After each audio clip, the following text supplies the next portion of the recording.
Hello and welcome back to my channel. I am Christy Vann with Fantastic Finances, and on this channel I teach velocity banking. So today we are working with Monique. Monique has recently learned about velocity banking and she wants to know how to get started until she gets a line of credit. While she's waiting on her line of credit, she is going to start working with her credit cards just to start lowering those balances just a little bit, and she wanted me to show her how to do that.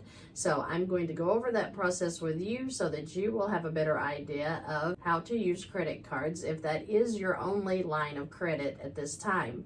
Now Monique's income is at $5,600 a month. She has $4,800 in expenses, and that leaves her at $800 cash flow. Pretty good. She has a Citi card at $18,829 with a $654 payment. That's what we're going to be working with in this video. So when we're working with credit cards, you want to break down your chargeable expenses. So if you're working through my worksheet, you will see under living expenses, you'll have sections such as car expense, household expense, etc. When you fill in those blanks, you will mark whether or not they are chargeable onto a credit card, such as these expenses: utilities, phones, car insurance, groceries, restaurants, gas, subscriptions, gym memberships, hair and nails, pet supplies, and many more are chargeable onto a credit card. You will add up those totals, which hers comes to $2,881. After you have your chargeable expenses total, you will add the chargeable expenses to the cash flow that you currently have, and you will add the credit card payment that you're currently paying. Now, if you're in a negative cash flow, this credit card payment would just become cash flow to help you pay down that credit card. But due to she already has a positive cash flow, we can turn this credit card payment into additional cash flow, which means that all three of these totals added together, her total deposit into the credit card every month is going to be $4,335. She can divide this up throughout the month if she gets paid weekly, bi-weekly, monthly, it doesn't matter. Or she can even make daily payments, whether it be $10, $20, $50 a day, just to help increase her credit score as well. Sometimes when we use daily payments, it will help to increase the credit score. Her credit score is pretty good, so she's just going to jump right on into trying to get a line of credit, which is probably going to be a HELOC in this situation.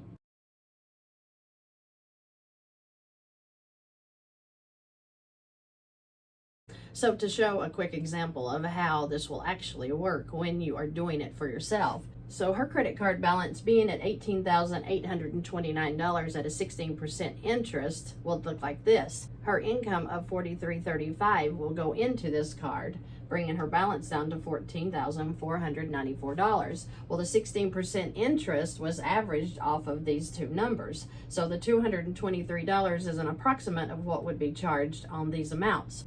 That would bring her balance to $14,717, and then you have to add these expenses back in. Remember, we did the total expenses. So the expenses at $2,881 would be added back in, bringing the balance to $17,598. Month 2, she'd do the same thing, bring that total of $4,335 into the credit card, bringing that balance down to $13,263.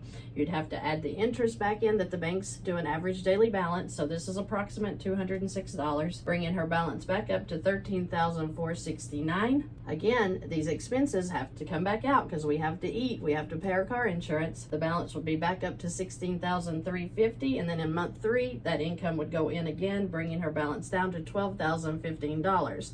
Now, this is the way that you would use a credit card if you are doing velocity banking with a credit card only.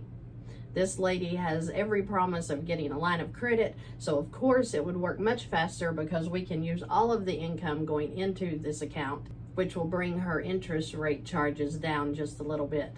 So I wanted to give you this quick scenario just so that you have an idea of how to use your own credit cards. Remember, with this balance being at the $18,000, which is almost her limit, I have made the suggestion that she do the minimal daily payments just to make sure that the credit card companies won't just cut her limits when she does a large income transfer into the account. As I've said in previous videos, credit card companies are known for cutting your limit if they feel that you're financially frustrated in any way. So if she were to take a $4,000 transfer into the credit card, they're liable to cut her limit $4,000. So doing daily payments may not trigger the credit cards to actually do cuts. You may be able to slide by when you're doing daily, weekly payments even. Just be careful with that, especially right now in the unstable economy that we're in.